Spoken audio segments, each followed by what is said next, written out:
Ibig ko sabihin, paano kung maipakita ko sa iyo na may kinalaman ka? Wala po. Not necessarily na ikaw ang gumawa. Ibig ko sabihin, na nalalaman mo na nangyayari ito. Posible po, Your Honor, Mr. Anong posible? Hindi mo ba alam na nangyayari ito in your presence? Ito pa po yung sinasabi ng iba. Bakit po ngayon lang nalaman? Abuti po ang presidente nalaman niya after 3 years. Ganito na po palang nangyayari.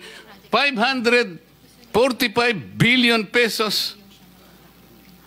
Ang namunini lang about 15 contractors.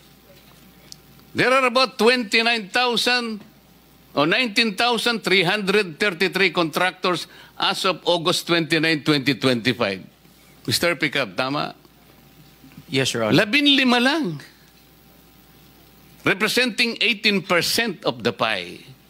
Sino-sino po yung responsable na lalapit? Halimbawa sa iyo, Yusek, ikaw ang kauna-unahang nakakaalam kapag ka na-approve na yung GAA at ilan yung nadagdag na mga singitan dyan. Ikaw ang opisina mo ang kauna-una sapagkat ikaw ang planning service. Tama o hindi? We know that, Mr. Chair. Hindi, tinatanong ko si Yusek. Ay, okay. Tama po, pagka natanggap po namin. Tama, di ba? Pag Pero alam mo din kung sino yung parating mga pumupunta sa opisina mo dito sa mga insertions na ito. Dito ako interesado. Your Honor, Mr. Chair, yung pong nangyayari sa budget deliberation hanggang after the NEP, hindi na po kami participant pagka na-defend na namin yung budget up to the plenary. Hindi ganon. Alam ko yung trabaho mo eh. Yusek ka ng planning service. Yan manggagaling lahat yan. Hindi naman ma-operationalize yan ng hindi. Diyan nakakarga lahat eh. Sa opisina mo. Ikaw ang merong responsibility dyan. Kaya alam ko kung sino-sino ang lalapit sa'yo.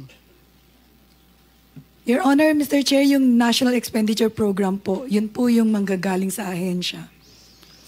Yun pong General Appropriations Act, hindi na po namin alam kung paano po nadagdagan ng DPWH at nabawasan yung ibang naming programa. Ibig mong sabihin, hindi mo alam kung sino ang pumasok sa kung paano napunta yung insertions? Yun po. Paano kung maipakita ko sa iyo na may kinalaman ka?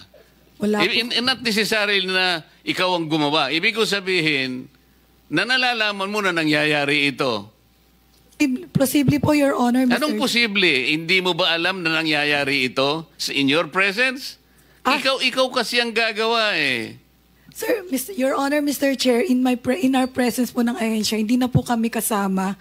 Pagka ho na-submit na sa bicameral conference committee, yung naaprubahan na, ayun pong House Gab.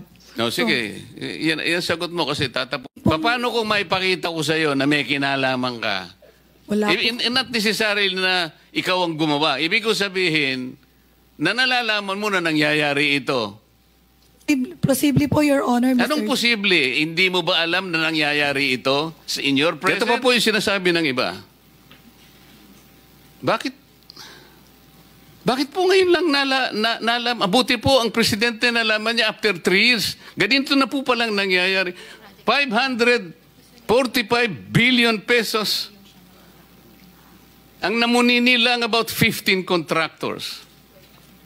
There are about 29,000 o 19,333 contractors as of August 29, 2025. Mr. Pickup, tama? Yes, Your Honor. 15 lang. Representing 18% of the pie. Sino-sino po yung responsable na lalapit? Halimbawa sa iyo, Yusek, ikaw ang kauna-unahang nakakaalam kapag ka na-approve na yung GAA at ilan yung nadagdag na mga singitan dyan. Ikaw ang opisina mo ang kauna-una sapagkat ikaw ang planning service. Tama o hindi?